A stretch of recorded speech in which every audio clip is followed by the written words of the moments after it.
Assalamualaikum warahmatullahi wabarakatuh. Waalaikumsalam warahmatullahi wabarakatuh. Tabipun. Ya pun. Yang terhormat Bapak Harudin selaku Kepala Sekolah SDN 7 Margopundu. Yang saya hormati Bapak Ibu Guru SDN 7 Margopundu. Alhamdulillahirabbil alamin. Puji syukur kehadirat Allah Subhanahu wa Ta'ala yang telah melimpahkan taufik serta hidayahnya kepada kita semua sehingga kita dapat berkumpul di ruangan ini dengan keadaan sehat walafiat. Shalawat beriring salam, marilah kita sanjung-ajungkan kepada junjungan kita Nabi besar Muhammad SAW yang telah kita nantikan syafaatnya di yaumul kiamah kelak. Amin amin ya rabbal alamin. Pada kesempatan ini saya akan membacakan susunan acara dalam rangka desiminasi menyebarkan pemahaman dan penerapan pengalaman budaya positif. Saya akan membacakan susunan acara. Acara yang pertama, 1. Pembukaan. Acara yang kedua, menyanyikan lagu kebangsaan Indonesia Raya. Acara yang ketiga, sambutan kepala sekolah. Acara yang keempat, acara inti. Yang kelima yaitu doa dan penutup. Marilah kita buka acara pagi hari ini dengan membaca lafaz basmalah bersama-sama. Bismillahirrahmanirrahim. Acara yang kedua, menyanyikan lagu kebangsaan Indonesia Raya. Bapak Ibu dimohon berdiri sejenak.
Kepada Bapak Harudin kami persilakan.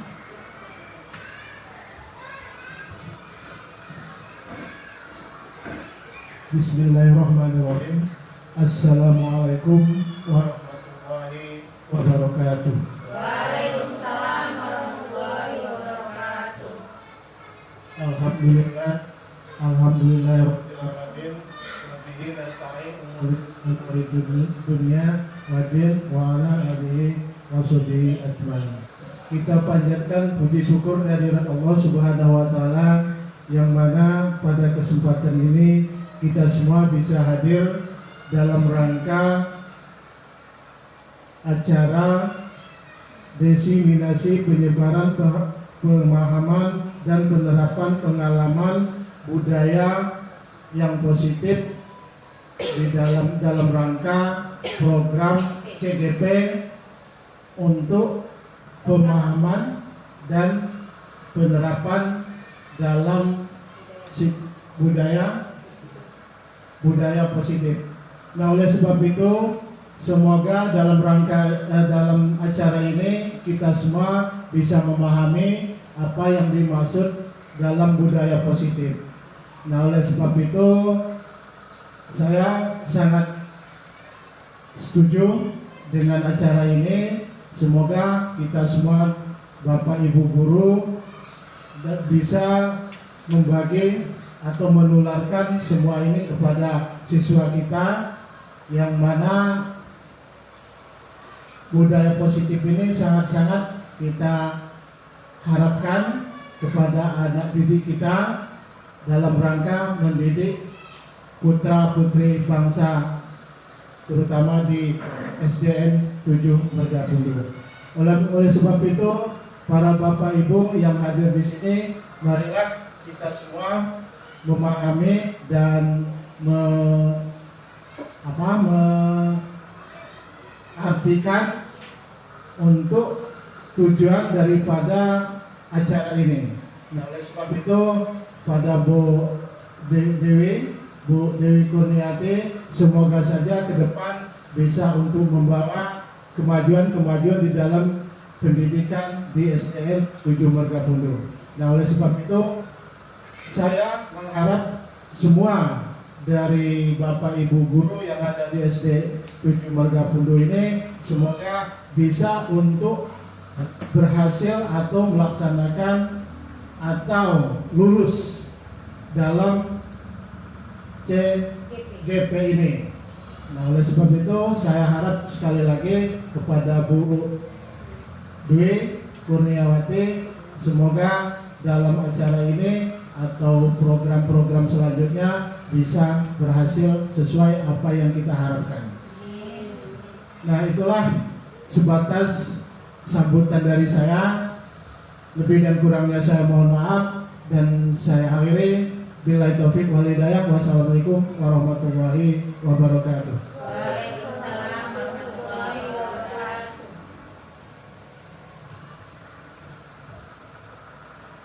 Terima kasih kami ucapkan kepada Bapak Kepala Sekolah atas sambutannya. Acara selanjutnya yaitu acara inti Diseminasi Budaya Positif yang akan disampaikan oleh Ibu Dewi Kurnianti, SPD. Kepadanya kami persilahkan. Assalamualaikum warahmatullahi wabarakatuh. Waalaikumsalam warahmatullahi wabarakatuh. Yang saya hormati Bapak Kepala SDN 7 Margapundhu beserta Bapak Ibu Dewan Guru SDN 7 Margapundhu. Izin hari ini untuk melakukan kegiatan sebagai aksi nyata dari modul 1.4 Diseminasi Budaya Positif, menyebarkan pemahaman dan penerapan pengalaman budaya positif. Nah, sebelum saya mulai mungkin kita ice breaking dulu biar segar dengan materinya ya Pak ya. Saya minta Bapak Ibu Dewan Guru untuk berdiri sejenak.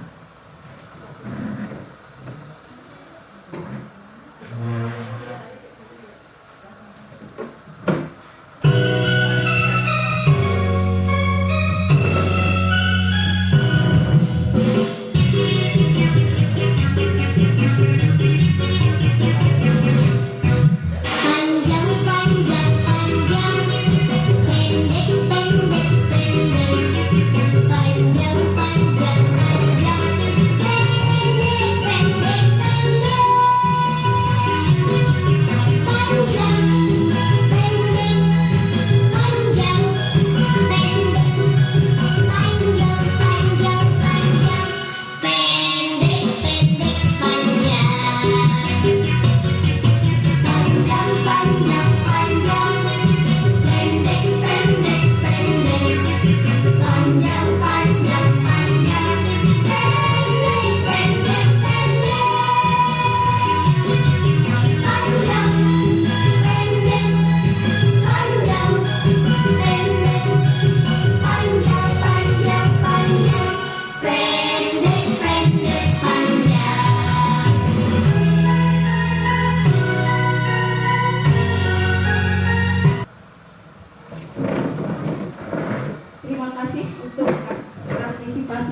Ibu Dewan Guru.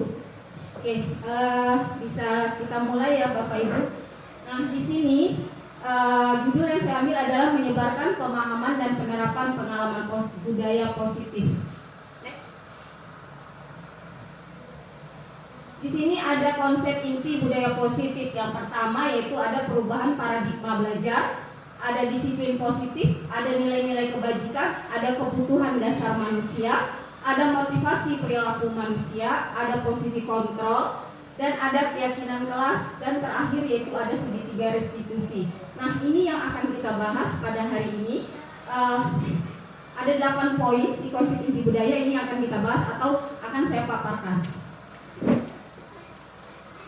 Oke, nah mungkin kemarin kita sempat mendengar dari Bapak Sayuti ya, pengawas kita, yaitu pembelajaran yang di sana ada kata berdiferensia ya. Nah, mungkin kita dulu pernah mendengar misalnya pembelajaran yang berpusat pada guru atau pembelajaran berpusat pada siswa. Nah, kalau dulu kita berpusat kepada guru, dan untuk sekarang ini pembelajaran yaitu berdiferensia, ini maksudnya adalah pembelajaran yang berpusat kepada peserta didik.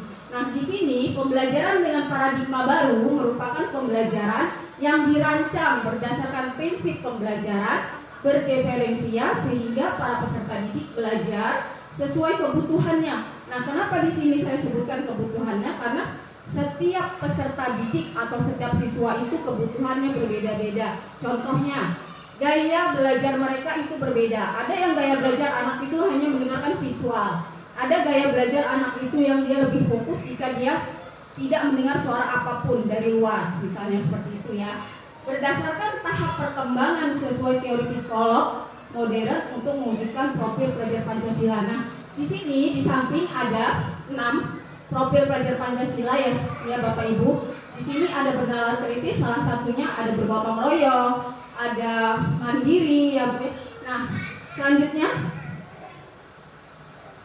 tahap selanjutnya yaitu mengenai miskonsepsi tentang teori kontrol. Nah, teori kontrol ini sebenarnya salah satu contoh yang sering kita lakukan dahulu, yang kalau dulu itu kan kita bisa berpikiran bisa mengontrol peserta didik. Contohnya misalnya kita memerintahkan peserta didik sesuatu, misalnya anak itu harus mengerjakan ini, harus bisa mendapatkan nilai tinggi misalnya. Nah, sedangkan anak itu melakukannya itu secara terpaksa, tetapi kita beranggapan bahwa anak itu nurut sama kita.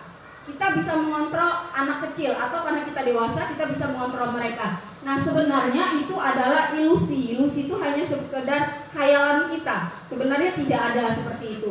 Yang pertama yaitu ilusi guru mengontrol murid. Yang tadi di awal saya bilang kita itu tidak bisa mengontrol murid, tetapi murid itu sendiri atau kita diri sendiri yang bisa mengontrol diri kita ya. Yang kedua, ilusi bahwa semua penguatan positif, efektif dan bermanfaat. Nah, ini contohnya saya ambil salah satu aja, misalnya kita memujuk anak peserta didik. Nah, dengan rayuan, dengan bujukan, ini masuk ke ilusi bahwa semua penguatan positif, efektif dan bermanfaat. Apakah dengan bujukan itu nanti si anak itu akan tidak mengulangi lagi? Kan tidak menutup kemungkinan anak itu akan berulah kembali. Contohnya seperti itu ya. Nah, terus yang ketiga, ilusi bahwa kritik dan membuat merasa bersalah mampu menguatkan karakter. Nah, ini biasanya kita yang mengkritik siswa. Contohnya, misalnya kamu salah, kamu tidak benar, kamu misalnya nakal, kita yang mengkritik. Nah, sebenarnya bukan karena anak itu motivasinya ada di diri dia, tetapi ada di sini mungkin anak itu takut misalnya tidak diberi nilai, takut mungkin karena gurunya nanti, termasuk seperti ancaman, seperti itu maksudnya ya. Ilusi bahwa orang dewasa berhak memaksa. Nah, ini biasanya sering terjadi di kita, itu bahwa kita orang tua memaksa anak, atau kalau di sekolah guru memaksa peserta didik untuk mengikuti kemauan kita. Oke, next. Nah, di sini ada 2 perbedaan mengubah paradigma stimulus respon ke pendekatan teori kontrol. Nah, kalau stimulus respon ini adalah dulu yang sering kita terapkan ya, Nah, sedangkan kalau teori kontrol ini yang harus kita terapkan sebenarnya. Nah, yang pertama itu realitas kebutuhan kita tidak sama kalau stimulus respon. Tetapi yang teori kontrol adalah realitas kebutuhan kita berbeda. Nah, benar sekali yang dimaksud dengan teori kontrol. Kenapa? Karena kebutuhan setiap anak itu berbeda. Kebutuhan manusia itu berbeda. Walaupun dia misalnya sekolah di sekolah yang sama, di kelas yang sama, tetapi beda kebutuhannya. Karena ada faktor tersendiri dari si peserta didik itu sendiri. Oke, selanjutnya, semua orang melihat hal yang sama. Itu stimulus respon. Sedangkan teori kontrol adalah setiap orang memiliki gambaran yang berbeda. Benar sekali ya, setiap orang memiliki gambar berbeda. Karena harapan, keinginan, cita-cita setiap anak itu, setiap orang itu berbeda. Nggak akan sama, meskipun dia dilahirkan dari ibu yang sama. Seperti itu. Nah, yang ketiga, kita mencoba mengubah orang agar berpandangan sama dengan kita. Itu stimulus respon. Sedangkan teori kontrol, kita berusaha memahami pandangan orang lain tentang dunia.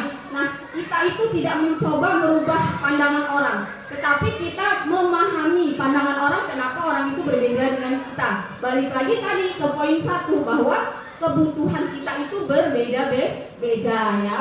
Nah, selanjutnya, perilaku buruk dilihat sebagai suatu kesalahan. Sedangkan teori kontrol berkata semua perilaku memiliki tujuan. Nah, kalau dulu kita suka menjudge atau langsung menyalahkan siswa, contohnya kamu salah. Nah, kalau di teori kontrol itu tidak semua perilaku memiliki tujuan. Kenapa? Kalau di teori kontrol kita harus komunikasi dulu, berkolaborasi, bertanya, kenapa sih anak ini melakukan perbuatan ini? Ada alasannya kah tidak? Ada tujuannya kah tidak? Contohnya seperti itu.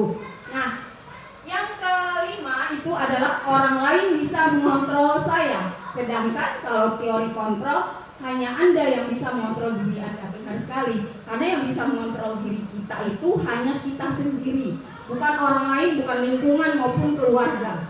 Lanjut, saya bisa mengontrol orang lain. Kalau teori kontrol, Anda tidak bisa mengontrol orang lain. Kembali lagi ke poin yang kelima tadi ya Bapak Ibu. Pemaksaan ada pada saat pembujukan gagal, kolaborasi dan konsensus menciptakan pilihan-pilihan baru. Nah, ada kalimat baru di sini, ada konsensus. Konsensus itu artinya mungkin kalau belum pernah dengar, artinya itu kesepakatan. Jadi nanti larinya ke keyakinan kelas. Kalau yang tadinya kita biasanya peraturan yang hanya dibuat satu arah, tetapi kalau konsensus ini bersifatnya ada semua terlibat, baik itu guru, baik itu siswa terlibat di situ. Oke, modal berpikir menang atau kalah itu stimulus respon. Teori kontrol adalah model berpikir menang-menang atau win-win bahasa Inggrisnya ya. Nah, kalau model berpikir menang kalah ini contohnya seperti ini Bapak Ibu. Misalnya ada siswa melakukan kesalahan, kita ngejat dia salah, tetapi kita sudah merasa benar nih, wah kita benar gitu sebagai orang dewasa. Sebenarnya itu salah, tetapi yang harus kita lakukan adalah model berpikir menang. Kita harus cari solusinya dari kesalahan anak tersebut. Next.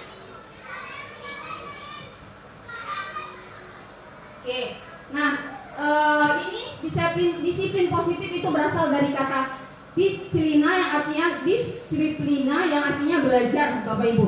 Disiplin mengacu pada disiplin diri yang memiliki tanggung jawab terhadap apa yang dilakukannya berdasarkan nilai-nilai yang diyakini. Disiplin positif merupakan salah satu cara penerapan disiplin yang bertujuan untuk menumbuhkan kesadaran serta memberdayakan peserta didik tanpa imbalan, penghargaan, reward, dan ancaman. Sebagai pendidik, tujuan kita adalah menciptakan peserta didik yang memiliki disiplin diri sehingga mereka berperilaku mengacu kepada nilai-nilai kebajikan universal dan memiliki motivasi intrinsik dalam perubahan perilaku ke arah yang lebih baik. Nah, disiplin di sini maksudnya disiplin positif di sini yaitu disiplin yang motivasinya lahir dari diri sendiri, bukan karena bujukan, bukan karena paksaan. Contohnya misalnya di sini ada nilai-nilai kebajikan universal. Nilai-nilai kebajikan universal itu banyak sekali. Contohnya tanggung jawab, ya Bapak Ibu, ada jujur misalnya ya. Nanti ini akan masuk ke pembentukan keyakinan kelas.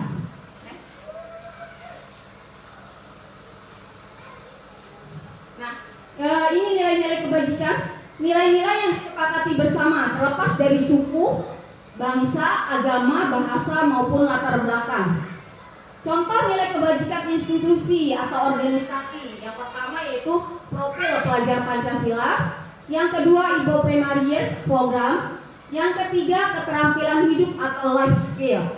Nah, untuk profil pelajar Pancasila di sini yaitu yang tadi ada 6, beriman dan bertakwa pada Tuhan Yang Maha Esa, berakhlak mulia, berkeanekaan global, gotong royong, mandiri, kreatif, dan bernalar kritis. Yang Iboprenaria program yaitu ada toleransi, ada rasa hormat, ada integritas, ada mandiri, menghargai, antusias, empati, keingintahuan, kreativitas, kerjasama, percaya diri, dan komitmen. Yang terakhir itu keterampilan hidup yaitu life skill, dapat dipercaya, lurus hati, pendengar yang aktif, tidak merendahkan orang lain, dan memberikan yang terbaik dari diri. Nah, tadi sudah disebutkan bahwa kita membutuhkan kebutuhan dasar manusia. Kebutuhan dasar manusia itu ada 5. Nanti saya jelaskan Bapak Ibu apa saja kebutuhan dasar manusia. Di sini yang dimaksud dengan kebutuhan dasar manusia adalah segala sesuatu yang kita lakukan untuk mendapatkan apa yang kita inginkan. Seluruh tindakan yang kita lakukan memiliki tujuan tertentu. Dan semua usaha terbaik yang kita lakukan adalah dalam rangka agar kebutuhan dasar kita terpenuhi dengan baik. Jadi anak-anak itu biasanya melakukan suatu tindakan itu mungkin melakukan suatu kesalahan, mungkin dari 5 kebutuhan dasar itu tidak terpenuhi. Tetapi kita sebagai guru tidak menganalisanya, kebutuhan dasar mana yang tidak terpenuhi. Oke.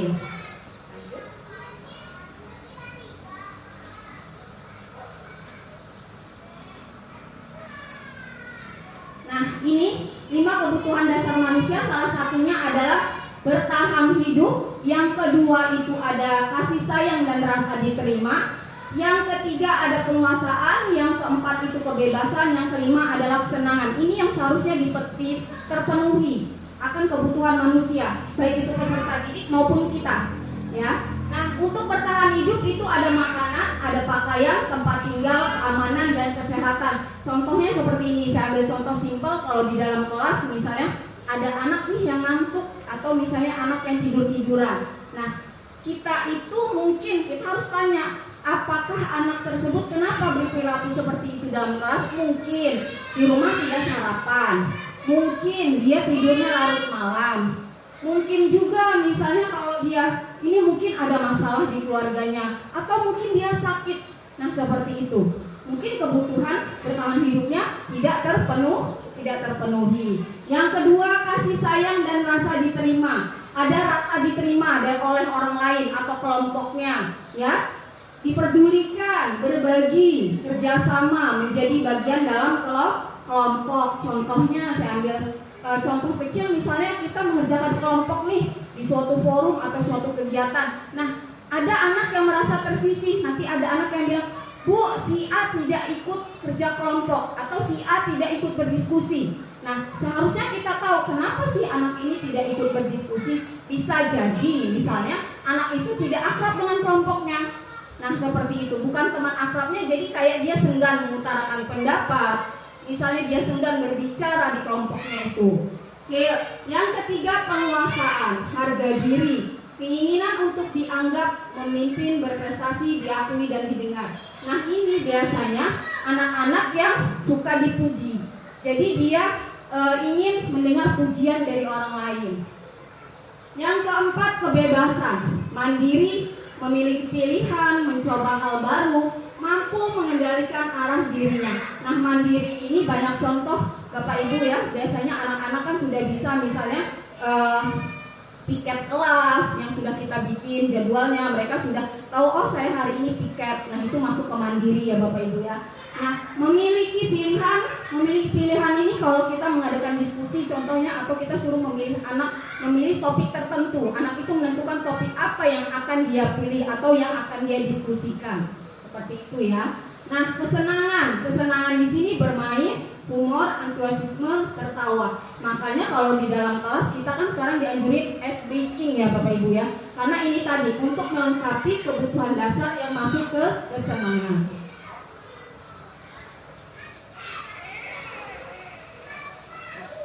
Oke, selanjutnya di sini ada motivasi perilaku manusia. Motivasi perilaku manusia ini ada 2, intrinsik dengan ekstrinsik. Kalau ekstrinsik itu dari luar, kalau intristik itu dari diri sendiri, dari dalam, yang mungkin tidak akan berubah kalau intristik. Tapi kalau ekstristik itu bisa berubah. Contohnya, untuk menghindari ketidaknyamanan atau hukuman, untuk mendapatkan imbalan atau penghargaan dari orang lain.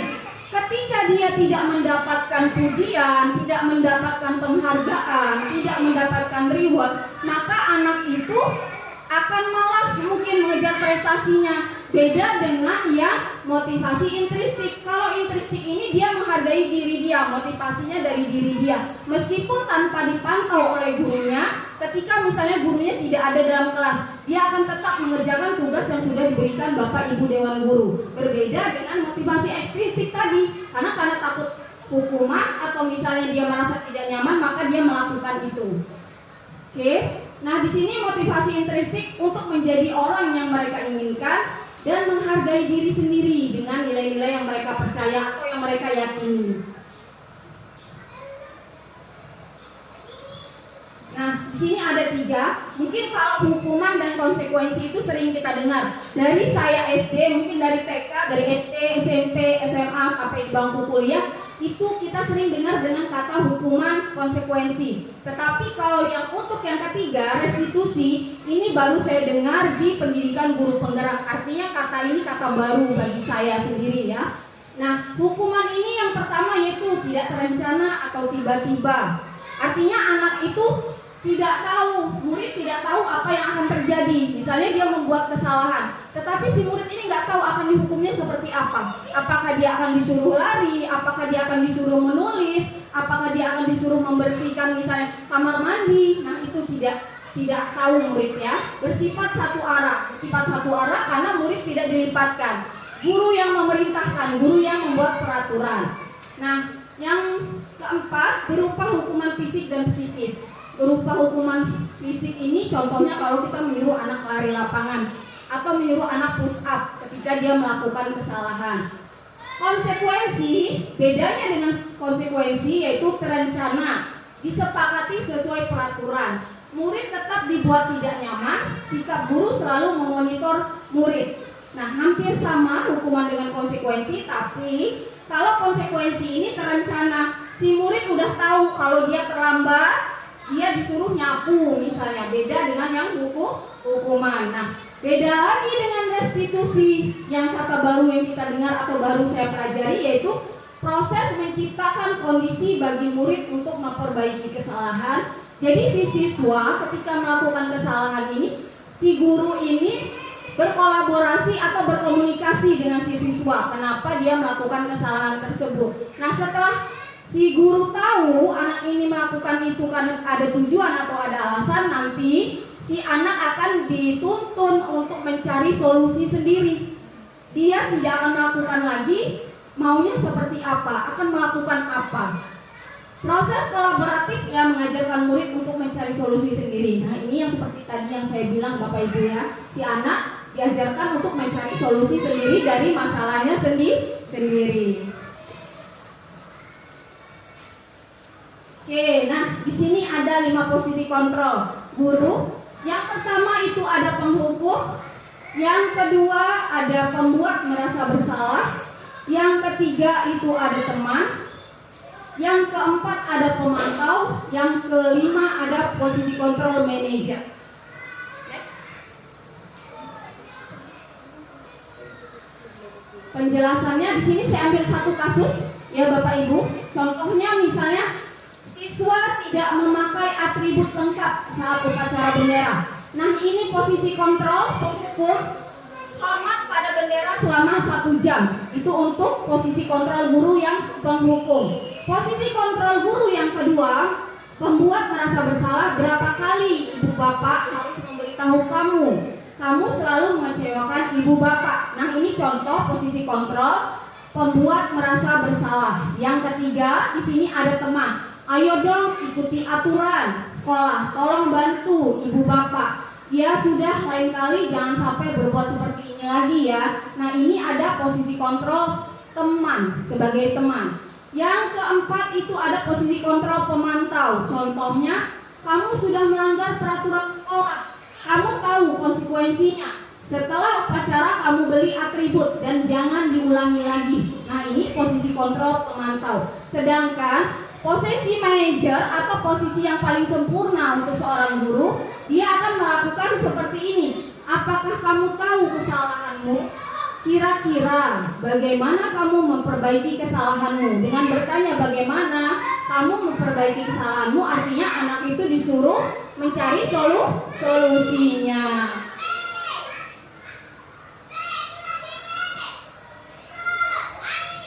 Oke, saya ingin bertanya nih ke Bapak Ibu Dewan Guru.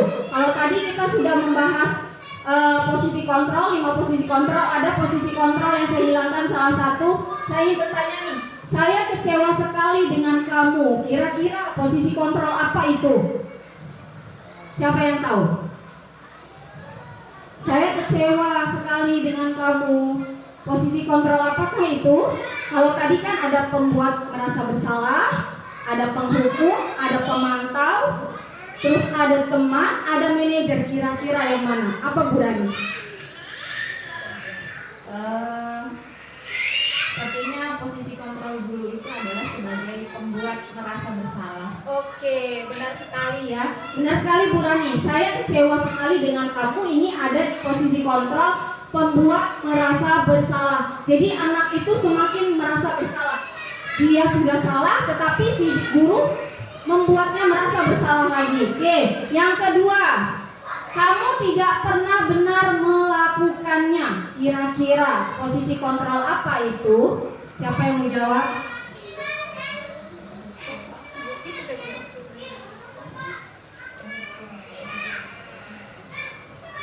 Kamu tidak pernah benar melakukannya. Posisi kontrol. Iya, benar. Oke, terima kasih Bu Dian. Nah, ini salah satu contoh kamu tidak pernah benar melakukannya adalah posisi kontrol menghukum, ya. Nah, apa rencanamu untuk menyelesaikan masalah ini? Kira-kira posisi kontrol apa ini yang mencari solusi? Posisi manajer. Terima kasih Bu Mariani, benar sekali ya. Apa rencanamu untuk menyelesaikan masalah ini adalah posisi kontrol manajer. Jadi anak itu diminta untuk mencari solusi. Yang keempat, kamu tidak pernah mendapat nilai yang tidak mendapatkan nilai jika tidak mengerjakan tugas. Berarti dia lari ke konsekuensi. Jika tidak mengerjakan tugas, maka dia tidak akan mendapatkan nilai. Posisi kontrol apakah itu, Pak Weli? Posisi kontrol mantau. Terima kasih Pak Weli, jawabannya benar sekali. Kamu tidak akan mendapatkan nilai jika kamu tidak mengerjakan tugas. Ini adalah posisi kontrol pemantau, Bapak Ibu ya. Oke, nah di sini ada pertanyaan keyakinan kelas. Mengapa keyakinan kelas mengapa bukan peraturan kelas? Yang di awal kan sudah saya bilang, misalnya kalau keyakinan kelas itu dia tidak satu arah, tetapi kalau peraturan kelas itu satu arah. Contohnya guru yang membuat tanpa murid tahu. Jadi murid itu hanya mengikuti peraturan, tetapi jika keyakinan kelas itu berdasarkan kesepakatan konsensus tadi. Jadi guru dengan siswa sepakat bahwa keyakinan kelasnya apa, tetapi ada kata-kata yang mungkin di keyakinan kelas itu tidak boleh kita pakai. Misalnya kata-katanya harus positif. Contohnya tidak boleh mencontek, itu tidak boleh, tetapi harus kita ganti dengan kata jujur. Berarti kan kalau misalnya mencontek itu kan berarti tidak jujur anaknya. Itu harus kita ganti dengan kata jujur. Artinya tidak boleh menggunakan kata tidak boleh, dilarang, seperti itu ya. Misalnya dilarang membuang sampah. Nah, kita ganti dengan kata misalnya jagalah kebersihan. Itu salah satu contoh keyakinan ke kelas. Nah, pembentukan kelas di sini ada beberapa kriteria Bapak Ibu. Yang pertama yaitu bersifat abstrak. Yang kedua berupa pernyataan universal yang tadi sudah kita bahas. Terus yang ketiga dibuat dalam pernyataan positif yang tadi saya bilang tidak boleh ada kata jangan, dilarang, seperti itu. Sedikit saja agar mudah diingat, jadi tidak perlu banyak kata-katanya, singkat, padat, jelas. Jadi anak paham, misalnya tidak boleh mencontek diganti dengan kata jujur, seperti itu. Sesuai dengan kondisi kelas dan sekolah sehingga mudah diterapkan. Berarti membuat keyakinan kelas juga harus melihat lingkungan sekolah, lingkungan kelasnya.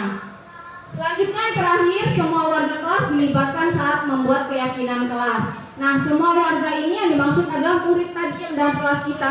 Jadi anak-anak diminta mengutarakan ingin keyakinan kelas seperti apa. Nanti guru tetap akan memilih mana yang terbaik, mana yang bagus untuk dijadikan keyakinan kelas di kelas kita. Nah, ini yang terakhir tadi segitiga restitusi, yaitu suatu proses dialog yang dijalankan oleh guru agar dapat menghasilkan murid yang mandiri dan bertanggung jawab. Ini ada di posisi manajer, posisi kontrol manajer. Contohnya yang pertama ada 3 tahapan, yaitu tahapan pertama menstabilkan identitas, yang kedua validasi tindakan yang salah, yang ketiga menanyakan keyakinan. Oke, next.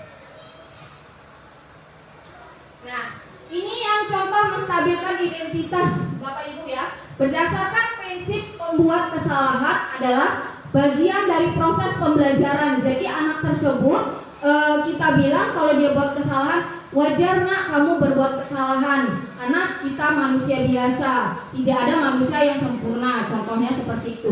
Berbuat salah itu wajar. Setelah itu ibu tidak mencari siapa yang salah dan siapa yang benar. Kamu berhak merasa seperti itu. Tahapan yang kedua,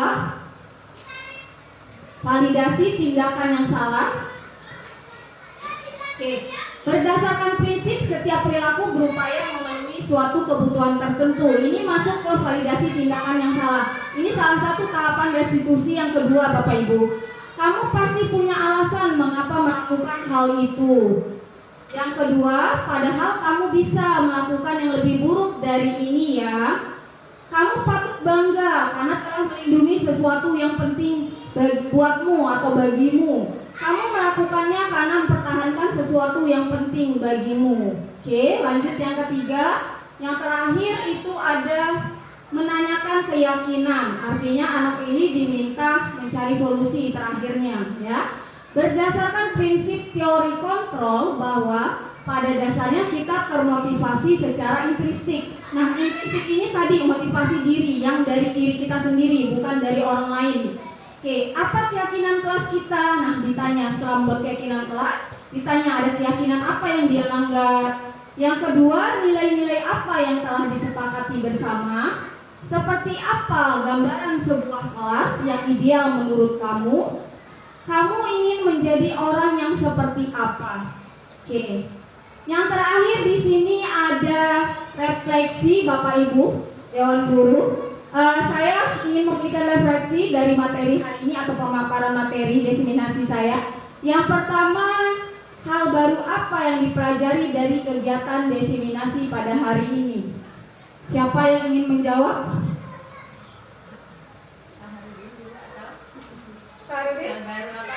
Hal baru apa Pak yang dapat dipelajari?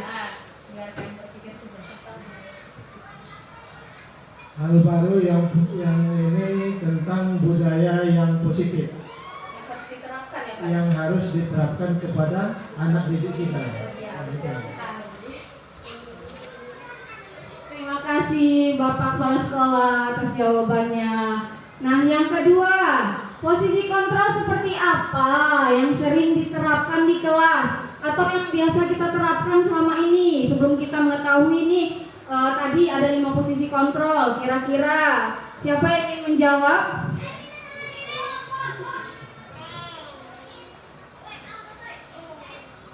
Baik, terima kasih atas kesempatannya, izin Bapak. Pertanyaannya adalah posisi kontrol seperti apa yang sering diterapkan di kelas atau di sekolah kita ya Bu ya. Kalau yang selama ini saya rasakan ya, posisi kontrol yang sudah saya jalankan atau kita jalankan itu ada penghukum, masih sering kita lakukan ya. Karena mungkin kita di sini masih belajar untuk merubah dari paradigma lama menjadi paradigma yang baru ya Pak ya. hukuman, kemudian kesepakatan kelas, model-model seperti itu adalah hal-hal baru yang baru kita pelajari, dan insya Allah kita akan sedikit demi sedikit belajar dan berubah. Mungkin waktunya adalah lama, tidak cukup sebulan 2 bulan untuk merubah yang namanya dari paradigma lama menjadi paradigma baru.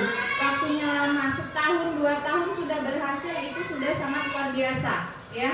Jadi kemarin kita sudah mendengarkan penjelasan dari Pak Pengawas bahwa berkembang itu kan bertahap, sedikit demi sedikit karena waktunya lama. Yang penting kita adalah konsisten ya, jangan hanya sekali terus lagi diingatkan lagi, kemudian merubah sedikit-sedikit dari posisi kontrol yang awalnya sangat buruk, dari penghukum, kemudian misalnya pemantau, kemudian terakhir yang namanya posisi manajer itu mungkin sangat sulit. Ya, saya sendiri belum pernah, Bu, yang namanya di posisi manajer ya Pak ya, memanggil secara langsung anak ya. Memanggilnya itu nggak hanya kita yang kita laksanakan, memanggilnya kan dengan marah atau dengan menyalahkan. Kemudian kalau yang diharapkan dari posisi manajer itu kan kita dengan secara bercanda, tersenyum, atau raut muka kita ini jangan dulu menunjukkan kalau kita itu marah gitu kan. Kita misalnya mengajak anak itu, nanti kita ngobrol ya di situ, nanti temenin Bu gitu ya. Mungkin selama ini yang kita lakukan seperti itu. Jadi untuk posisi manajer belum pernah ya. Saya sendiri belum pernah. Sedikit-sedikit kita akan berubah sedikit-sedikit dari posisi yang terburuk, dari atas ke bawah gitu ya. Karena yang selama ini kita lakukan adalah penghukum, pemantau juga ya. Sudah pernah kita lakukan ya. Misalnya kita membuat kesepakatan di awal pembelajaran misalnya. Oh, besok yang tidak mengerjakan PR, besok bersih-bersih sampah ya. Kalau anak-anak sudah setuju, berarti itu adalah kesepakatan. Itu kita sudah naik ke posisi pemantau ya Bu ya. Kemudian kalau untuk posisi manajer, kita belajar sedikit demi sedikit ya Pak ya. Kemudian kita mengajak anaknya juga empat mata nih, jangan ada yang melihat gitu. Jadi ngobrol secara empat mata, tempatnya juga nggak harus di kantor, kita mau di perpus sambil baca buku, belajar sedikit demi sedikit gitu aja. Mungkin itu saja yang bisa saya sampaikan. Saya ucapkan terima kasih kepada ibunya, luar biasa pemaparannya hari ini, sangat padat, sangat banyak sekali materi yang bisa diambil dari pemaparan ibunya. Terima kasih, saya akhiri. Assalamualaikum warahmatullahi wabarakatuh. Terima kasih Bu Rani atas jawabannya yang sangat baik sekali ya. Tadi posisi kontrol seperti apa yang sering kita terapkan di kelas. Nah, kebetulan saya sendiri mungkin masih dalam tahap posisi kontrol penghukum ya, teman atau pemantau. Untuk ke manajer, benar kata Bu Rani tadi bahwa untuk berubah dari paradigma lama ke paradigma baru itu kita perlu tahapan. Artinya tidak instan, tidak misalnya berubahnya drastis, itu tidak ya Bapak Ibu. Nah, yang ketiga sekarang refleksinya adalah setelah mendengarkan diseminasi pada hari ini, posisi kontrol seperti apa yang akan diterapkan di kelas? Silakan Pak Weli atau Bu Dian.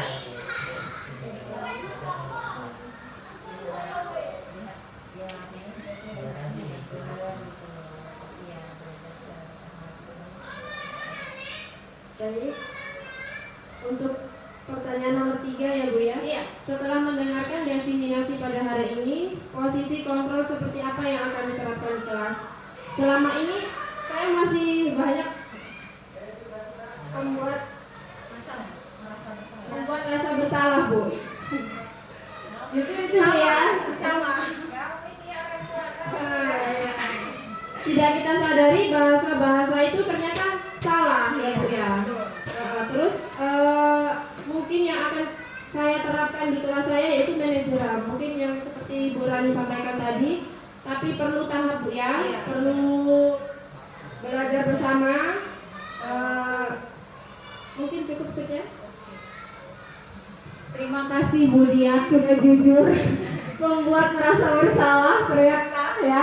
Nah, tadi yang ingin diterapkan di kelas atas yaitu posisi control manager. Baik sekali Budian, tetapi memang perlu bertahap atau misalnya pelan-pelan ya Bapak Ibu, karena tidak bisa drastis berubah. Karena suatu kebiasaan atau suatu habit ketika dirubah secara drastis maka ada kemungkinan akan kembali ke awal lagi setelannya seperti itu.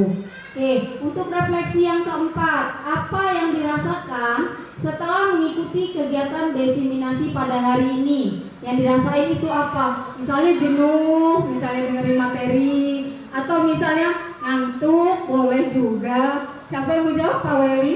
Silakan Pak Weli. Agak sini. Udah. Oke. Saya akan menjawab pertanyaan nomor 4. Apa yang dirasakan setelah mengikuti kegiatan desiminasi pada hari ini? Ya, yang saya rasakan terus terang ya merasa senang gitu.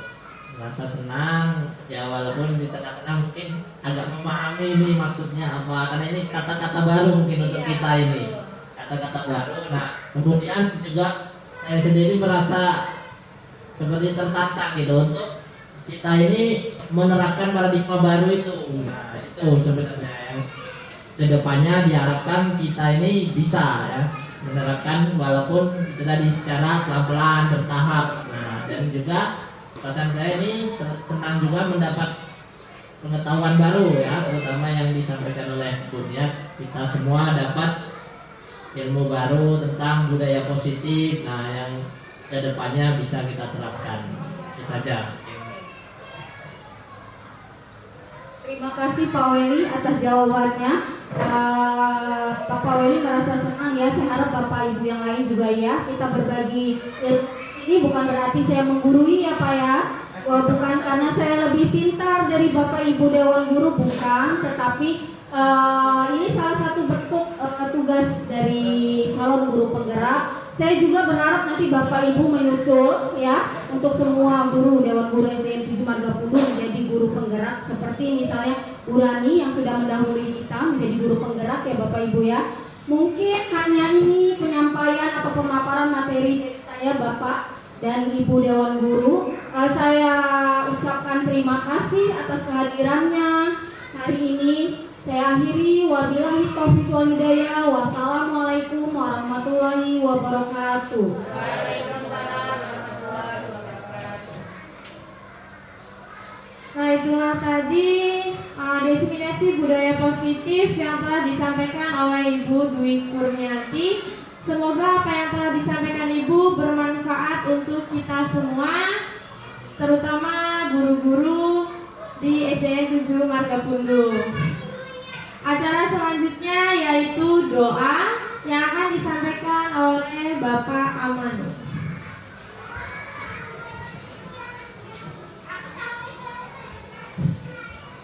Assalamualaikum warahmatullahi wabarakatuh. Waalaikumsalam warahmatullahi wabarakatuh. Bismillahirrahmanirrahim. Alhamdulillah wassalatu Rasulillah Muhammadin sallallahu alaihi wasallam. Al-Fatihah. A'udzubillahi minasyaitonir rajim. Bismillahirrahmanirrahim. Alhamdulillahirabbil alamin arrahmanir rahim maliki yaumiddin. Iyyaka na'budu wa iyyaka nasta'in. Ihdinas siratal mustaqim. Shiratal ladzina an'amta 'alaihim ghairil maghdubi 'alaihim waladdallin. A'udzubillahi minasyaitonir rajim. Bismillahirrahmanirrahim. Ya hayyu ya qayyum ya dzal jalali wal ikram. Allahumma shalli ala sayyidina Muhammad wa ala ali sayyidina Muhammad.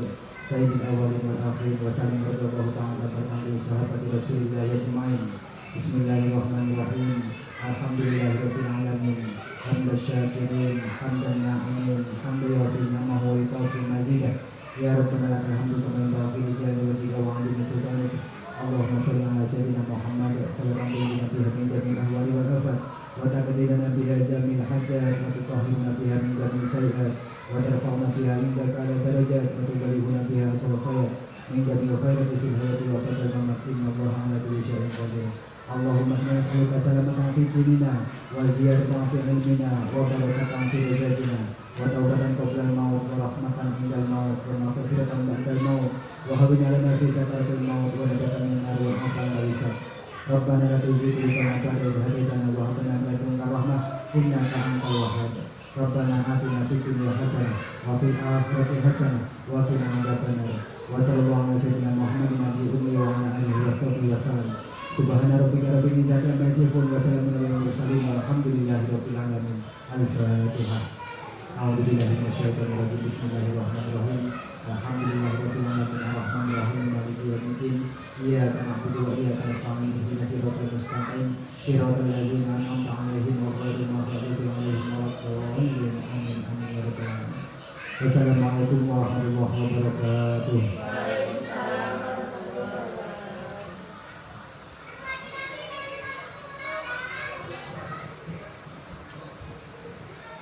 Acara yang terakhir yaitu acara penutup. Marilah kita tutup acara hari ini dengan membaca lafaz hamdah.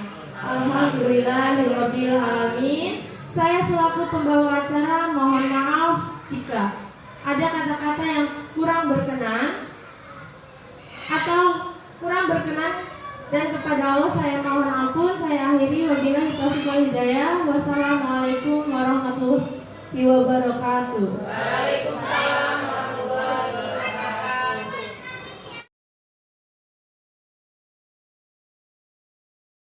Assalamualaikum warahmatullahi wabarakatuh.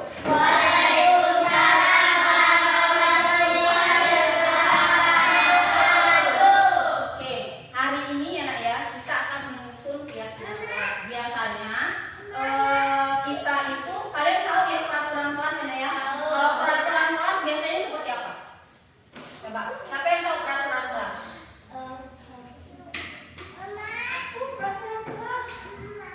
Peraturan kelas biasanya tidak terlambat ya. Berpakaian rapi. Iya. Terus tidak boleh mencontek misalnya ya. Tidak boleh membuang sampah sembarangan. Iya, ada kata tidaknya ya. Mencontek. Tidak boleh membuang sampah sembarangan tadi ya. Tidak boleh tidak. Buang sampah Tidak boleh berpakaian tidak rapi. sembarangan. Oke, kita ambil ini ya nak ya. Oke. Nah, kalau peraturan kelas itu kan guru yang buat, terus kalian harus menaati, benar nggak? Kalau sekarang kita akan buat itu keyakinan kelas. Keyakinan kelas itu adalah sama-sama kesepakatan. Contohnya peraturannya datang tepat waktu. Nah, kalian tahu di situ kesepakatan kalian sama gurunya yang menyepakati datang tepat waktu. Nah, itu keyakinan kelas. Menggunakan kalimat-kalimat positif. Jangan ada kata jangan, dilarang, tidak boleh. Jadi kata-kata itu tidak dipakai di keyakinan kelas, ya. Nah, di peraturan kelas kan ada kata tidak boleh, tidak ya, atau dilarang misalnya ya. Nah, contohnya dicontohin aja misalnya tidak boleh mencontek. Kita ganti dengan kata jujur.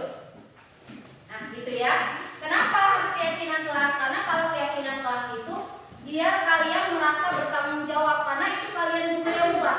Bener nggak? Kan kalian yang menyusun. Terus kita sepakati bersama. Paham ya? Nah, ini ibu bagiin ya, post-it. Kalian tulis keyakinan kelas satu aja. Nanti setelah itu ditempel di sini. Nanti kita pilih mana yang akan menjadi keyakinan kelas kita. Ya. Ibu bagiin enak ya.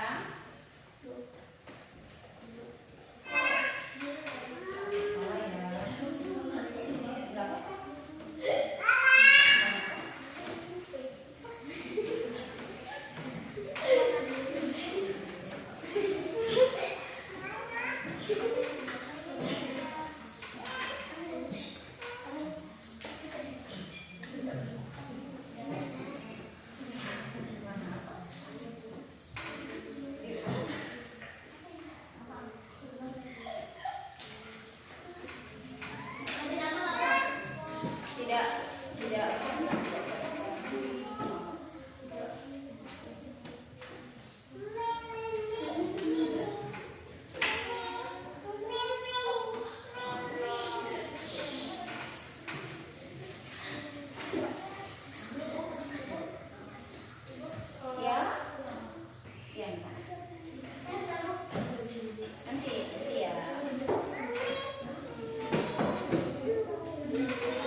gembira sekali.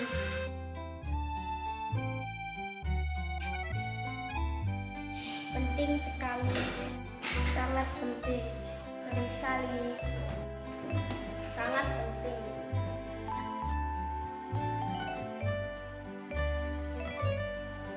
Saya akan belajar disiplin. Saya akan bertanggung jawab.